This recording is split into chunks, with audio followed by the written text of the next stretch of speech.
한국의 어두마에 오신 것을 환영합니다. 한국의 오싹한 이야기가 기다리고 있는 곳입니다. 어두운 밤이 내리면 신기한 달빛이 나무 사이로 스며들고 바람 속에서 신비로운 속삭임이 시작됩니다. 당신은 쥐일은 영혼들의 세계에 발을 들여놓을 준비가 되었나요?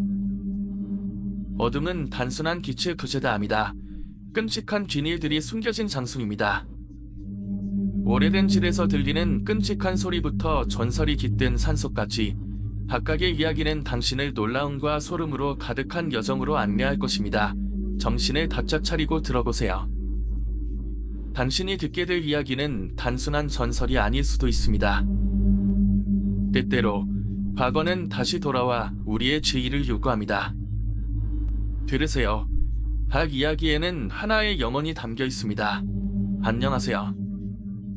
공科학과 조순입니다. 산사람을 저승으로 데려가는 일을 우리나라에서도 저승사자라고 하죠. 동서양을 막론하고 죽음을 가져오는 저승사자가 있다는 건 어디든 있습니다. 그리고 저승사자를 만났다. 저승사자를 본 적이 있다는 이야기도 많습니다. 보통 저승사자가 끌고 가면 사람이 죽는다고 알려져 있습니다. 그 저승사자를 쫓아내고 저승사자와 술을 한잔 냈다는 이야기가 있습니다. 오늘 이야기도 꽤나 재밌으니 들어보시면 좋을 것 같습니다. 가시죠. 어떻게 시작을 해야 될지 모르겠습니다. 저승사자와 관련한 꾼 이야기를 해볼까 합니다. 내 영상에는 다소 거친 욕설이 들어가 있습니다. 몇 년 전이었습니다. 저는 어린 시절을 할아버지, 할머니와 함께 보냈습니다. 그곳은 한수진의 전두리 마을이었고 그 중에서도 우리 집은 한옥이 있고 부엌도 밖에 있으며 아궁이도 있고 깃들에 잔독대도 있고 마당도 있는 조그마한 한옥이었습니다. 있습니다. 꾼에서 저는 마루에 앉아서 마당을 보고 있었는데 갑자기 검은 사다의 얼굴이 엄청 하얗고 검은 두루마기를 걸친 남자가 불쑥 들어왔죠. 꾼에서 저는 저승사자구나 라고 생각하고는 계속 쳐다보고 있었습니다. 그러더니 그 사내가 개뜬 쳐다보며 스모님 맞니? 라고 묻더군요. 제가 이스모님인데요. 누구세요? 뭐라고 대답하자 그는 너 뭐냐? 라는 식으로 약간 시리조로 대답했습니다. 그러더니 그 사내가 씩 웃으면서 달 거 없고 나랑 같이 가자고 하더군요. 꾼에서 저는 어이가 없어서가 됐고 했죠. 아니 누구신데 저보고 같이 가자고요? 알 거 없다니까 보면 알아. 가긴 싫은데요 라며 실디니를 거렸죠. 그러던 중 그 사내가 제 옷을 막 붙잡고 끌고 가려고 하더군요. 안 간다고. 이거 놓으라고. 미친놈아. 그렇게 얼마간을 버티던 중 그 사내가 저에게 물었습니다. 정말 가기 싫으냐? 너 같으면 같이 가겠냐? 라며 오만산 욕을 터뒀습니다. 그 사내가 그럼 나중에 올 테니 나랑 술 한잔 하자고 하더군요. 어이가 없기도 하고 꾼에서도 그 술을 먹으면 이상할 것 같다는 기분이 들어서 누구 놀리냐? 너랑 내가 술을 왜 마셔? 같은 새끼가 지랄하고 자빠졌냐? 글쎄 나랑 같이 안 가려면 술을 마셔야 돼. 이 빨리 와라. 며 다시 옷을 끌며 말하더군요. 평소에 술을 즐겨 먹던 저는 그 술 한 잔 정도야 괜찮겠지 생각하며 쫄래쫄래 따라갔습니다. 얼마쯤 갔을까? 어느 한 정자 같은 곳으로 갔는데 그 정자 가운데에는 조그맣게 술산이 놓여 있었습니다. 사극에 나오는 술산 같은 곳에서 마주한 채 둘이 앉았더니 그 사내가 정말 나랑 가기 싫으냐? 라며 재차 묻더군요. 너 같으면 가고 싶겠냐고? 말이 되는 소리를 해야지 그랬더니 껄껄 웃으면서 그러면 나중에 올 테니까 술 한잔 받아라 고닥하며 건네는 술을 받을까 말까 망설이고 있었더니 받아 그래야 나랑 같이 안 갈 수 있어 라고 말했습니다. 그래서 한 잔 받아 마시고는 너도 한 잔 받아라 하면서 따라주었고 꾼에서 그렇게 되었습니다. 꾼에서 깨고 나서 딱히 무섭거나 그러진 않았고 술을 안 마셔야 된다라는 생각만 들더군요. 마셨어도 뭐 아직까지 건강히 잘 있는 걸 보니 괜찮은 것 같고요. 아무튼 그 꿈을 꾼 뒤에는 한동안 조심히 생활했습니다. 횡단보도 건널 때도 두리번거리며 걷고 위험한 일은 되도록 안 하려고 하고 말이죠. 여담이지만 저는 저승사자에 관련한 꿈을 좀 더 자주 꿨던 것 같습니다. 할아버지 일도 있고요. 이번 꿈은 훨씬 오래전인 고등학교 2학년 때였습니다. 말씀드렸다시피 저는 어린 시절을 할아버지, 할머니와 함께 살았습니다.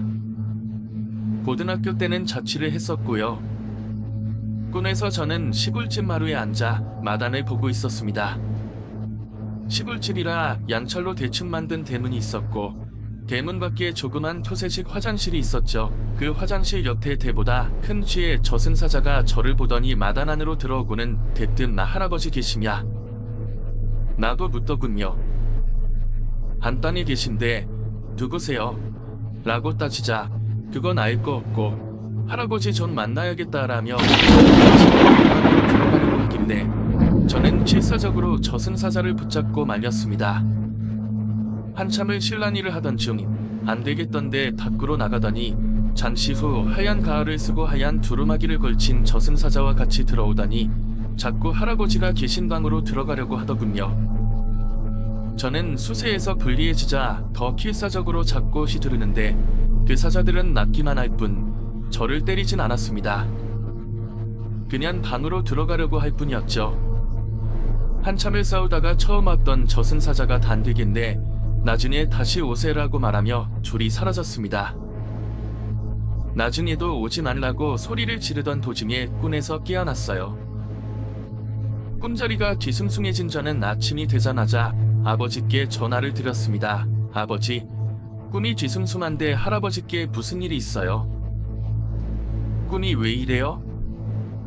아무튼 괜찮으신 거예요. 할아버지 어제 겸원에 입원하셨어.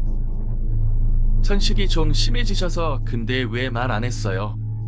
뭐 한두 번도 아니고 너 공부하는데 신경 쓸까봐 한 2에서 3일 정도 있다가 퇴원하실 거야.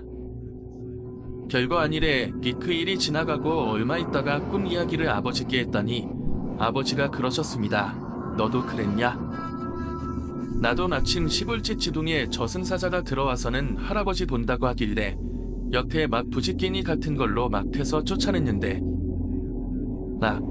우리가 쥐가 새긴 생각보다 할아버지께서는 무사히 태어나셨고 별 탈 없이 잘 지내셨습니다. 조던의 만난에서 쫓아내긴 했지만 혹시나 싶어 요새도 조심하며 살고 있죠. 이야기는 여기까지입니다. 저승사자가 진짜 무서운 존재이긴 하지만 뒤를 쓰고 저승사자와 싸우는 사례도 생각보다 많네요. 물론 쫓아냈다고 해서 저승사자가 다시 안 돌아오는 건 아니겠지만 적어도 순간의 위기는 넘기는 경우가 대부분인 것 같습니다. 꿈에서 저승사자가 나타날 때는 꼭 검은 가대 검은 도토를 입고 나오진 않습니다.